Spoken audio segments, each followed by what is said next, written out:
شربها حمدي شعبان في كوره غريبه جدا، يعني حتى لو هو ساند عليه احمد السيد التاني لبسه ضربه جزاء. اهو بصوا اهو بالزاويه دي نشوف حاجه تانيه ممكن هنشوف.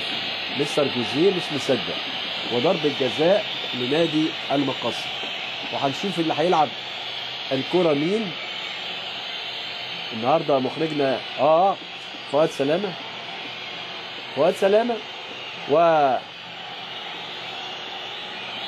ضرب جزاء للنادي الاهلي وفؤاد سلامه، ويحطها حلوه قوي فؤاد سلامه عشان يتقدم المقصه في الدقيقه 30 بهدف لفؤاد سلامه.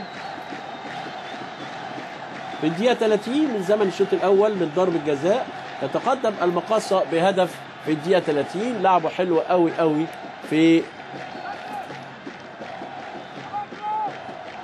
على يمين اكرامي. فؤاد سلامه لعبها حلوه قوي بعد ما اتحرك اكرامي وحطها على شماله، وضحك هاني سعيد على الحكم وعلى احمد السيد. الجمعه في الدقيقه 44 من ضربه ركنيه بتعدي خط المرمى بتعادل الاهلي 1-1 في الشوط الاول، ومحمد ناجي جده بهدف جميل الحقيقه. هو ده هدف وائل جمعه.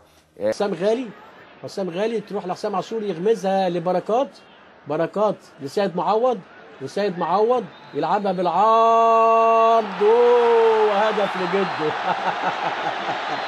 وهدف لجده، هدف لجده في الدقيقة 30، هدف لجده في الدقيقة 30. بس تمريرات 3 4 5 تمريرات جده يحطها بدماغه في الدقيقة 30 من زمن الشوط الثاني عشان تصبح النتيجة 2 الأهلي 1 المقصة. بصوا لحضراتكم ادي الرفعه بتاع سيد معوض، وادي جده، وادي مصطفى كمال يبص لها. 2 الاهلي 1 المقصة.